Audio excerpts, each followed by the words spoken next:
The EDIAG Elite by Kingbolen supports access to dealer-level functions as well as bidirectional capabilities, which means activating components on vehicles, and a lot of other diagnostic features that are typically found on larger scanners with a much higher price point. And on this video, I'm gonna give you a tour of these features, that way you can decide if this is the right scanner for you. As always, I have placed a link in the description down below to this scan tool in case you wanna get one for yourself.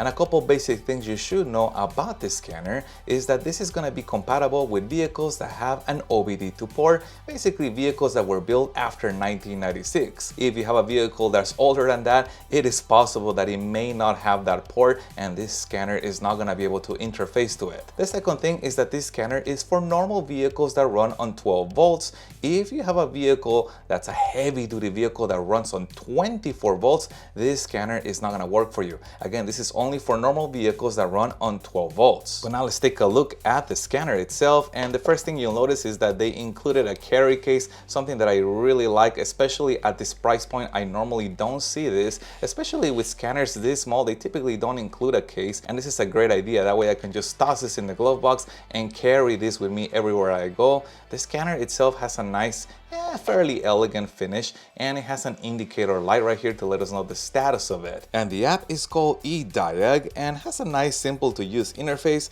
You got all systems diagnostics, maintenance functions, and then OBD functions, which is a basic diagnosis. Now, I do want to show you the list of makes that are supported by this scanner. There is quite a bit of them, so I'm going to scroll through this list. That way you can see if your vehicle make is supported by this scanner.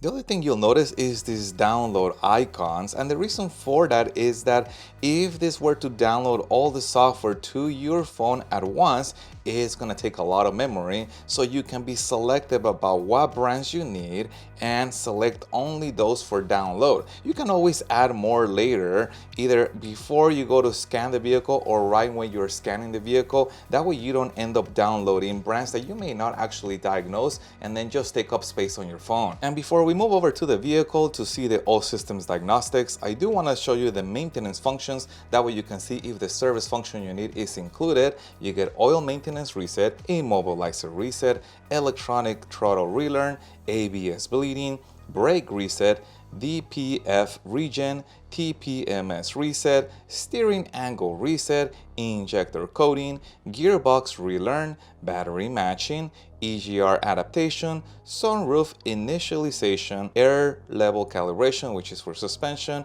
and adaptive front lighting. A total of 15 service functions. And I also want to show you that under settings, we can change the unit of measure from imperial to metric, and also there are quite a bit of languages to choose from in case you wanted to change it from the default one, a total of 22 languages. And on this particular vehicle, the OBD2 port is located on the driver's side. However, if you're having trouble finding your OBD2 port, I have made another video showing how to find it. I'll put a link to it in the description down below. And we'll begin with all systems diagnostic, and here I can select the make of the vehicle that I'm working with, or my preferred option is to use the auto VIN recognition and let the scanner identify it automatically. And now we're given the following choices: to run a full health report, to individually select the system, or to see the vehicle information. Let's do a full health report.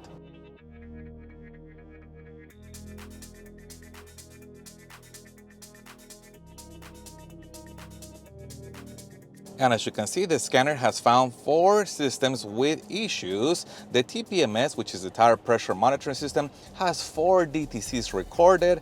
Smart Key has 3 DTCs recorded. Power source control has 2 DTCs, and navigation system has 1 DTC. And you can see on here the rest of the systems that tested out as normal.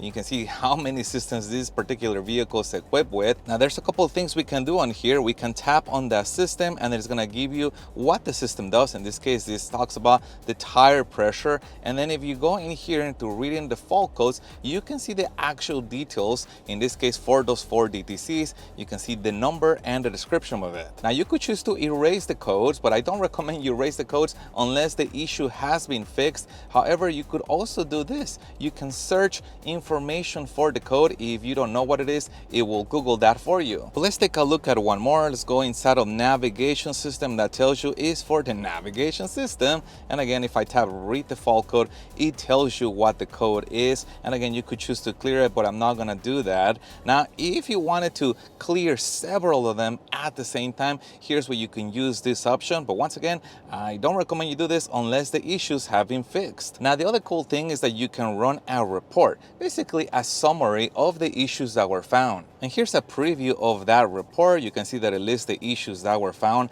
as well as the systems that tested out okay. And you could also generate this into a PDF using the generating PDF option. Now, sometimes you may not want to scan the full car. You may want to go directly to the system that you're interested. For example, let's go inside of ECM, which is the main component that drives the engine, basically the computer, and you can just read the codes from that particular system. Notice that there are no codes in the ECM, but also here's where you get to actuation tests, things that you can potentially activate with this bidirectional scanner. Now, the amount of things that you can activate is going to vary from vehicle. Again, some vehicles are newer and have a lot more controls available than vehicles that are older. Let's also take a look at read data stream, and here's where we can pull live data coming from the vehicle. And you can see that the list again could be quite long. I'm gonna go ahead and select all of them and hit OK. And as you can see, there's a total of 21 pages of information. Notice that when you get to the end of the first page, if you swipe up a little, it'll go to the next page. But you can also quickly get to the parameter that you want by finding it on the initial list, putting a check mark on it, and perhaps you may want to see a couple different ones. And once you have those selected, you can hit OK, and they're gonna be presented together. And I have selected a couple different parameters so you can see what happens when I press on the gas. You get a numerical response on there, but also tapping that icon gives you this graphical representation. Now, sometimes you may want to graph multiple parameters at the same time, and this scanner supports up to 4 parameters graphed at the same time. If you try to graph more than 4 at the same time, it won't let you, so you can deselect the one that you don't need, select the one that you want, hit OK, and you can see how it combines all 4 of them into a graph, color codes each one of the names of those parameters. And you can see again the numbers right here in the graph on top. Let's give it some gas. And this is convenient when you want to look at the relationship between different things that are reacting to different inputs and how they interact together. And the record function allows you to record the data.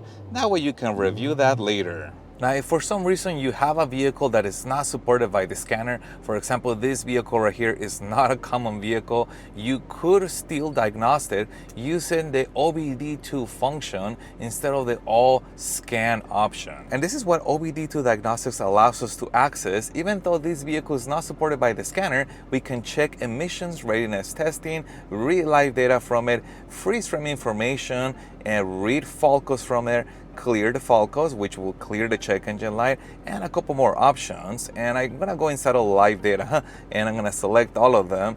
And you can see on here that information coming from the vehicle, again, using obd-II diagnostics. And I really think that one of the biggest strengths of this tool is that it requires no subscription. There are no fees. You don't have to pay for updates. And I say that because there are similar scanners of this size that do expire after a certain period of time, and that you do have to pay to get updates. Here they're included for free, and that is a huge plus. Now, there are some limitations to this scan tool. For example, advanced ECU coding and other advanced programming functions like that. Those are typically going to require a full-size dedicated scanner with a screen, with its own memory. And Kingbolen does have a scanner with more capability if that is what you want. I have that review coming up. Stay tuned so you guys can watch that one. I do think that this is probably going to be more than enough sufficient for anybody who's just doing normal troubleshooting And also for somebody who wants to know if they really want to step up and purchase a larger tool, this definitely will let you try out and get a feel for what a bi-directional scanner can do. So I'll place a link in the description down below to the EDIAG Elite in case you guys want to get one. And if you guys have any other questions regarding this scanner, please put that in the comments down below. If you found any part of this video helpful, make sure you hit the like button to support the channel and stay tuned as I have a lot more scan tool reviews coming up. Thank you guys for watching, and as always, I'll see you on the next one.